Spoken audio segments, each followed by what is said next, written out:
The reactor screamed, then the lights died, and Lucas Hale said, "This cannot be real," as a white flash folded the room and the breath from his chest went out like a snuffed match. He was 34, lean, white, a research engineer who trusted numbers, not omens, and the floor rose like a breaking wave beneath his boots. Alarms stuttered, and sprinklers baptized him in sparks and rain, and a child's laugh chimed somewhere outside sound.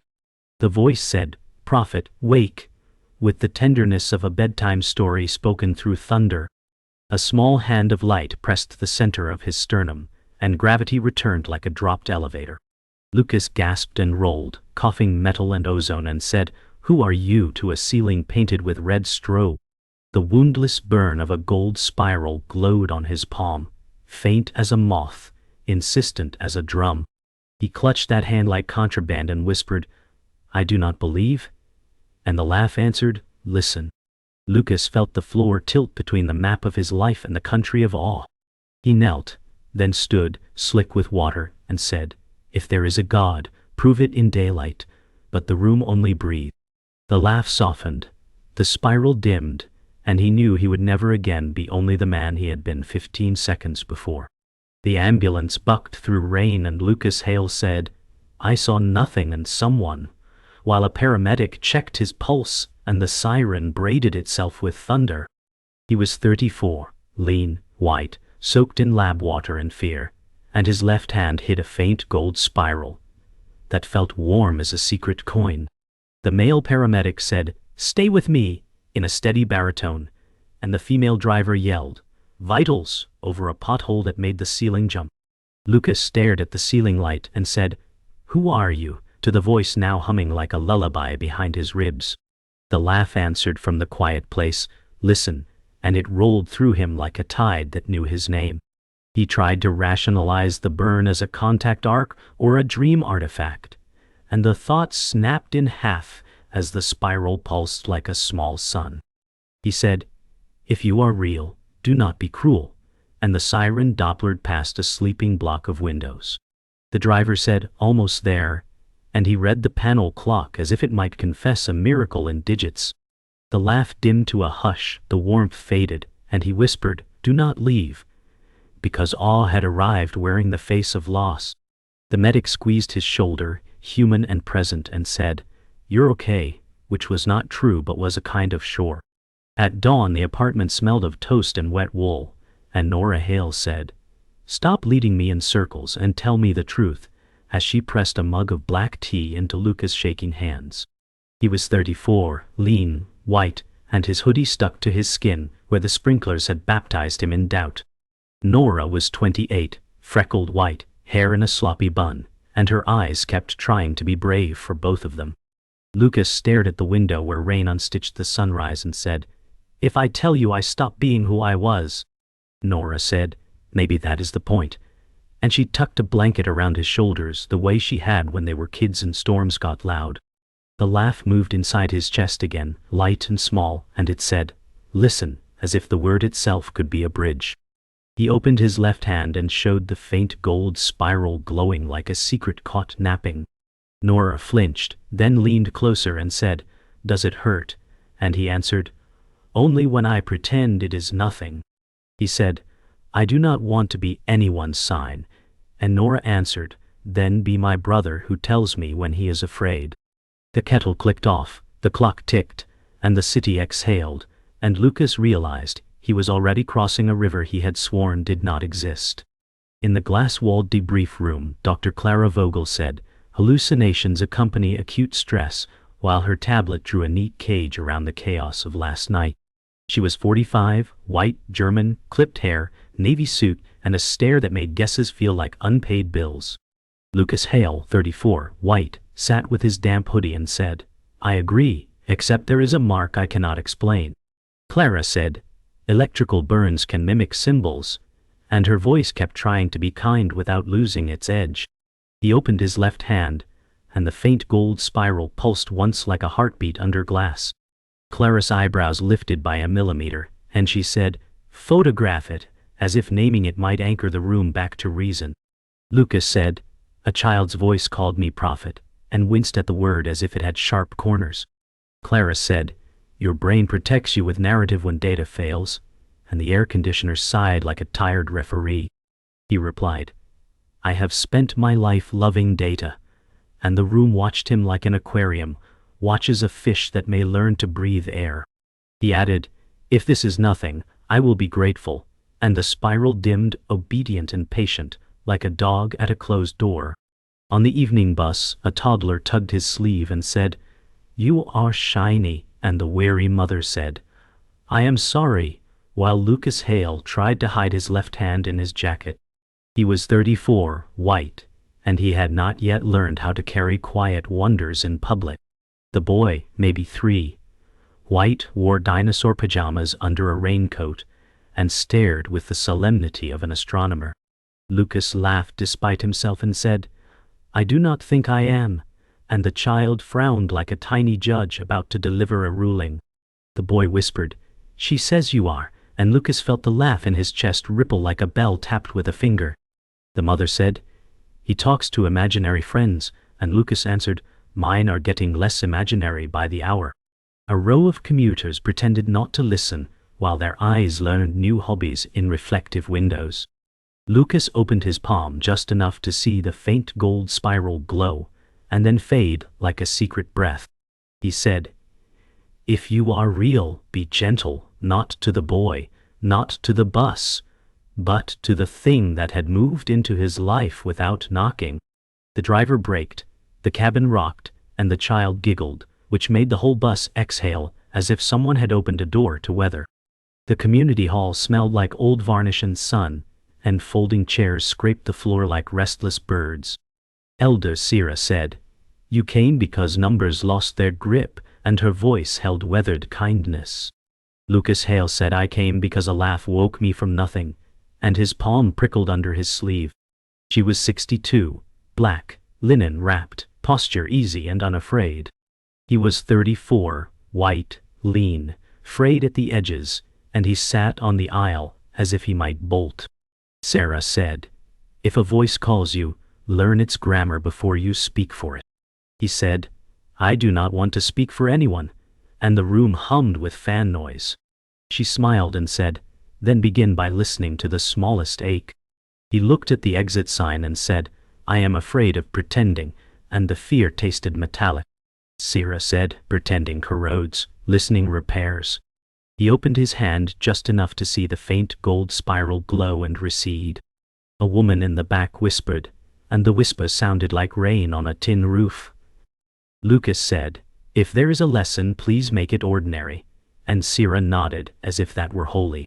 Jonas Reed slid into the booth like a man ducking weather, and his recorder blinked a small red eye between the sugar packets. He said, "You nearly died and found faith on live television." Lucas Hale said, "I found confusion that refuses to shut up." The cafe window wore rain as if it were jewelry for the bored afternoon. Jonas said, "Tell me it is all stress and smoke and a soft brain." Lucas said, "I would sleep better if that were true." The laugh stirred behind his ribs and whispered, "Be gentle," and it felt like a tide turning. Jonas said, "Off the record is a currency I am low on," and his smile did not reach his eyes. Lucas said, "Friendship is a currency I am low on," and the line hurt in his mouth. Jonas tapped the recorder and said, "You know I will press air into this story." Lucas said, "Press mercy into it instead." The barista banged a portafilter like a gavel. Jonas said, "Give me proof," and Lucas said, "I can offer only the way the room feels when I listen." Jonas sighed, and the red light kept watching. Security badges pinged cold at the lab turnstiles, and Lucas Hale's card answered with a new tone that meant no dough. Dr. Clara Vogel said, "You are on leave pending review," and the syllables clipped neat as wire. He said, "I understand," and did not. She was 45, white, precise, and her navy suit seemed ironed by mathematics. He was 34, white, and his hoodie held the damp ghost of last night's storm. Clara said, "We will audit procedures and stress protocols." He said, "It was not only stress," and hated the tremor in his voice. She glanced at his left hand as if light itself were a rumor she could subpoena. He said softly, "If you are real, speak now." And only the elevator ding replied. A guard stared hard at the floor to be kind. Clara said, "Take care of yourself," and it almost broke him. He stepped into the elevator, and the mirror returned a man who looked newly evicted. He said, "I will not chase a sign," and the sign walked beside him anyway. Night leaned against the windows like a patient animal, and the apartment smelled of rain and warm dust. Nora Hale said, "Is it happening again?" and she reached for the lamp with her cautious hand. Lucas Hale said, "I do not know," and the words fogged like breath on glass. The room held its breath with them, and the faint gold spiral woke on his palm like a shy star. He raised his hand toward the ceiling, and a soft aurora pooled above the bed. The laugh spoke as a child might, small and certain. "Do you remember the oak?" He said, "Yes," and memory tugged like a sleeve. Nora said, "The old duplex yard with the crooked fence," and relief warmed her voice. He said, "We buried Dad's letters by that oak when grief was loud." The light traced the ceiling fan like a compass learning north. The city outside went briefly quiet, the way theaters do before curtains lift. Lucas said, "Show me where to listen," and the glow thinned to a path across his skin like moon water. He felt foolish and guided at once, which hurt in a useful way. They drove at first light, the streets washed clean and shy. Nora Hale said, "We were children who mistook silence for strength," and her laugh had the old crack in it. Lucas Hale said, "We were children who needed a map," and he parked by the leaning oak behind the duplex. The grass kept the night's pearls, and a robin debated them from the fence. He knelt and pressed his left palm to the soil, and warmth moved down like a secret door. The spiral brightened, then cooled, and the dirt gave softly where it should not. Nora said, "Here," and her hands dug without ceremony. The trowel found tin, and the tin held letters that smelled like old rooms. Lucas said, "Dad, forgive my late ears," and the words felt heavier than air. Nora said, "Open one," and the page rasped like a match. The handwriting shook with a man's last winter, and a line read, "If wonder returns, follow it even when it embarrasses you." Lucas closed his eyes and said, "I am trying," and the wind agreed. The kitchen was bright with winter noon, and the envelopes lay like small bones. Maggie Hale said, "Your father wrote when his lungs were almost gone," and her hands shook. Lucas Hale said, "I would not read him then," and shame salted his tongue. Nora Hale said, "Read him now," and she pushed the top letter toward him. The paper rasped like a match, and the voice inside his chest leaned close. The letter said, "If wonder returns, follow it even when it embarrasses you." Lucas said, "He knew I would hide from this," and the room felt newly true. Maggie said, "He asked me to keep the letters until you ran out of hiding." Nora said, "We ran out last night," and she smiled like a cut mending. The spiral on Lucas' palm glowed, then cooled like a candle thinking. He said, "I do not want a title, I want a map," and the voice whispered, "Listen." He read a line about light that refuses to be clever. He said, "I forgive you for leaving me your questions," and the words steadied him. Maggie said, "He will be grateful for that," and the clock agreed with its small ticks. Lucas folded the letter and felt the house breathe with them. Outside, kids chalked galaxies on the pavement, and color dust lifted like fog. A girl said, "Is that your star?" and pointed at Lucas's palm with solemn joy. Lucas Hale said, "Maybe it belongs to everyone," and the line surprised him. Nora Hale said, "You always shared your toys when they were broken," and she laughed. Elder Sarah arrived with a canvas tote and a weathered smile that softened edges. Sarah said, "Children, see the doors we paint over," and she knelt by the spirals. Lucas said, "I want this to be small and human," and his voice steadied. The laugh stirred like wind bells, and said, "Small is holy too." A boy dotted comets over the cracks, and a thin sun worked at the clouds. Nora said, "Dad would have loved this mess," and her eyes shone. Sarah said, "The lesson begins when the crowd is still a crowd," and the street listened. Lucas opened his palm, and the spiral warmed like a polite candle. The girl said, "It is brighter when you are kind," and the truth nodded. Lucas said, "Then I will practice," and chalk dust haloed his shoes. The sparrow hit the window with a sound like a small mistake, then lay shaking. Nora Hale said, "Do not," and her fear was practical, loving and loud. Lucas Hale said, "I will not force anything," and he knelt by the sill. The bird's wing trembled like a bad signal, and the room smelled of glass and tea. The laugh lowered its voice and said, "Listen without wanting," and he breathed. He opened his palm, and let the faint gold spiral hover near the wing. Warmth passed between skin and feather like a secret handshake. The bird shivered, then stilled, and its eye cleared like glass rinsed clean. Nora said, "If this hurts it, we stop," and he nodded without moving. The wing flexed, and a held breath in the room unclenched. The sparrow lifted, a blur of brown punctuation, and wrote itself into the sky. Lucas said, "I did not do that," and the voice replied, "You allowed it." He felt small, relieved, and gently ruined by hope. Nora said, "We will need to ground this," and the kettle clicked yes. The segment aired at 6 with a title that burned, "The Reluctant Prophet." Jonas Reed said, "A man finds light after a brush with death," and his voice tried to be kind. Lucas Hale watched his face become public property in the TV glow. He called and said, "You promised me air, not spectacle," and the line shook. Jonas said the world needed a story, and the apology hid behind it. Nora Hale said, "You can hang up," and her eyes were flint and mercy both. Elder Sarah texted, "Forgive when you can, and when you cannot wait," and the words steadied him. Lucas said, "I wanted to be a neighbor with a lantern, not a headline," and the room hummed. Jonas said, "I can do better on the follow-up," and the red dot blinked in his memory. Lucas said, "Then do better to me first," and he ended the call. The voice whispered, "This is a wound that can be a door," and silence agreed. He sat on the floor and let the anger cool like steel in water.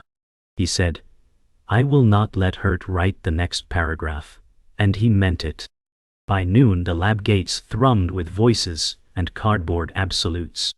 Signs read fraud, and show the sign, and a chant learned its own echo. Lucas Hale said, "Fear is a fast teacher," and he tightened his coat. Dr. Clara Vogel called and said, "Security flagged threats, stay away," and caution carried steel. He said, "I will be brief and soft," and ended the call because soft was the point. The laugh said, "Be kind to the frightened," and the line rang true. He walked to the barrier with a dented thermos and paper cups. A man yelled, "Prove it," and his mouth was winter. Lucas said, "Tea," and held out a cup that steamed like a truce. A woman took it with shaking hands and said, "I did not eat lunch."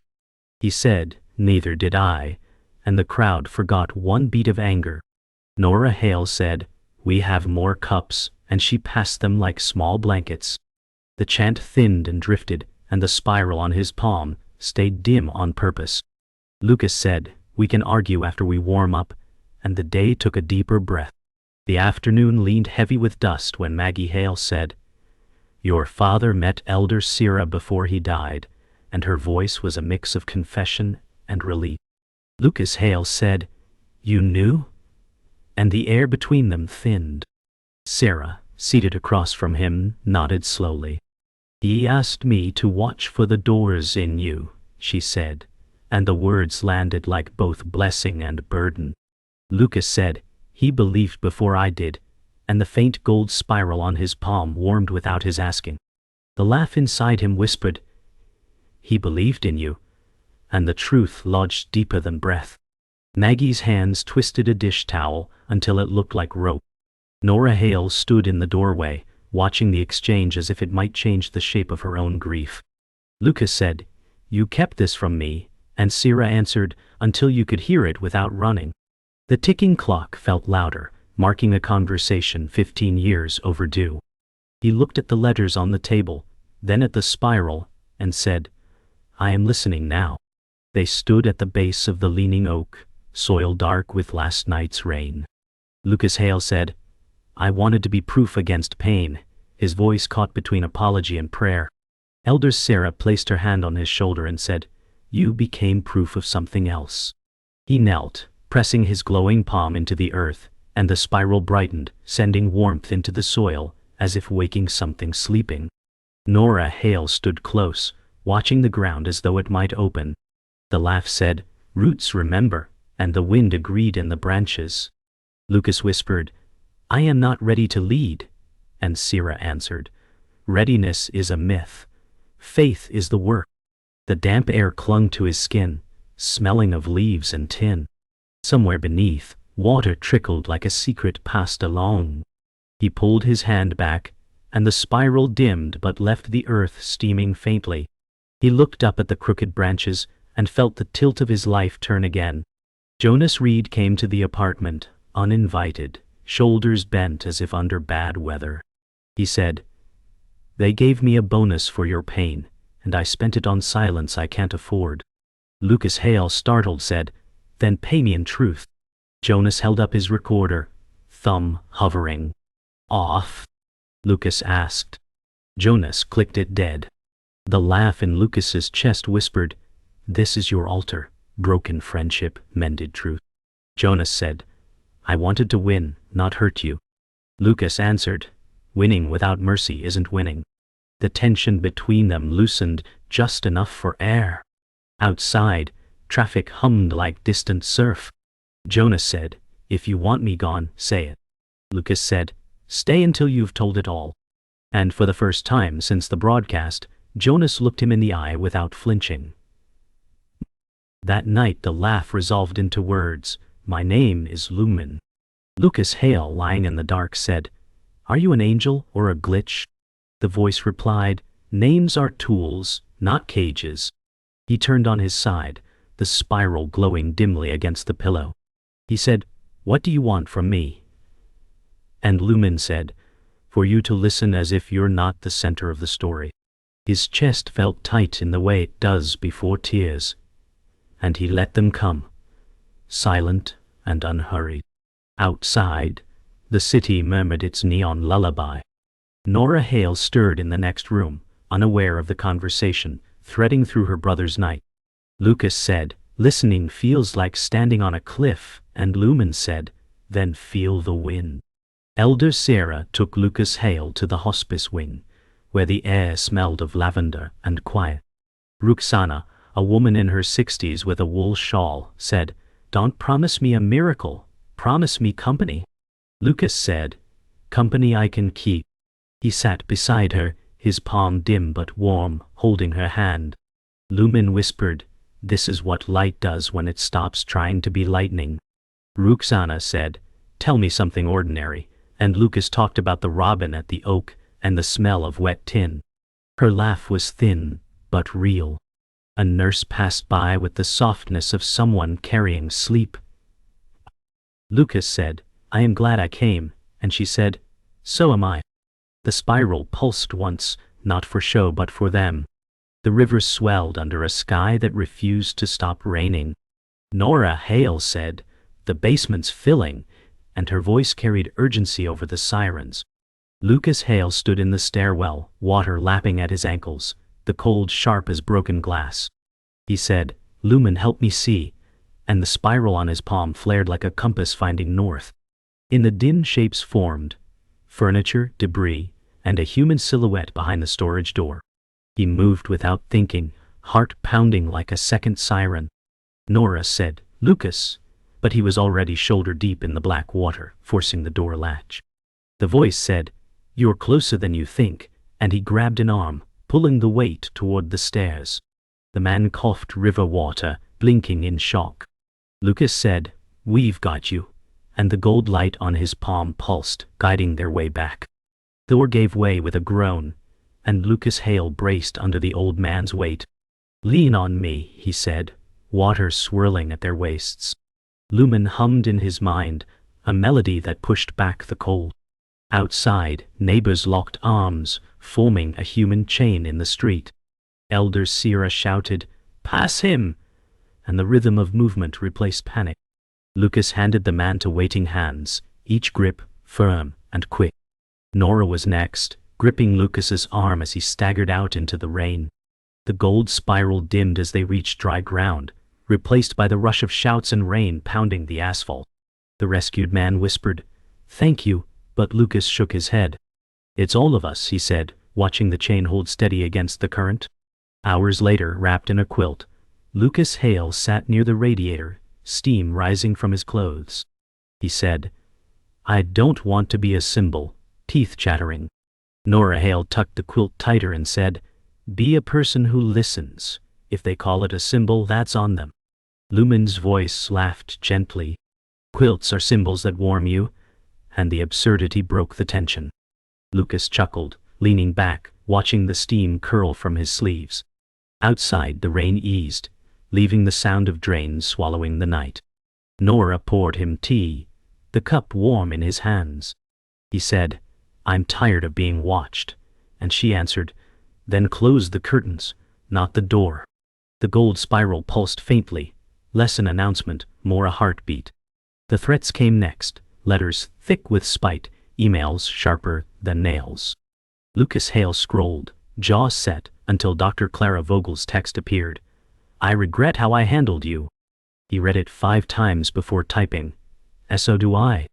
Elder Sierra said, "Regret is the bruise where wisdom blooms."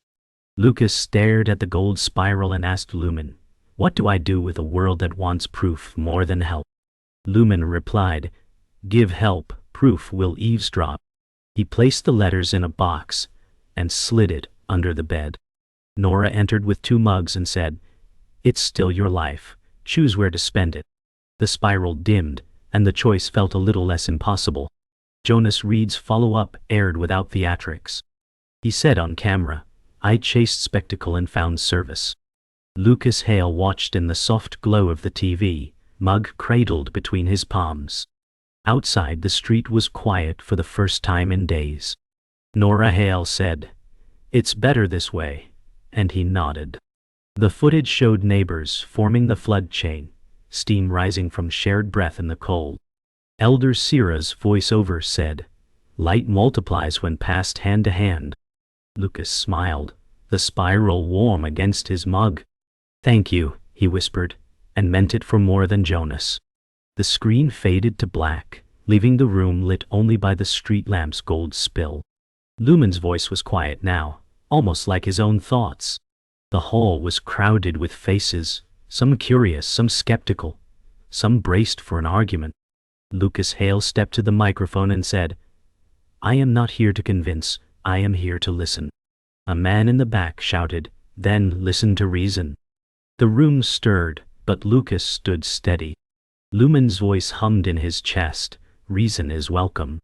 Elder Sarah sat in the front row, her gaze a calm anchor. The air smelled faintly of coffee and damp coats, the kind of scent that clings to community spaces. Lucas said, "Tell me what matters most to you," and the words seemed to loosen something in the room. People shifted forward in their chairs, the tension thinning by inches. He thought, maybe this is what a conversation feels like before it becomes history. A man in the second row stood, photo trembling in his hand. "If there's light, why did it miss my son?" His voice carried the weight of years without answer. Lucas Hale's throat tightened. "Light visits everyone," he said slowly. "It doesn't always stay."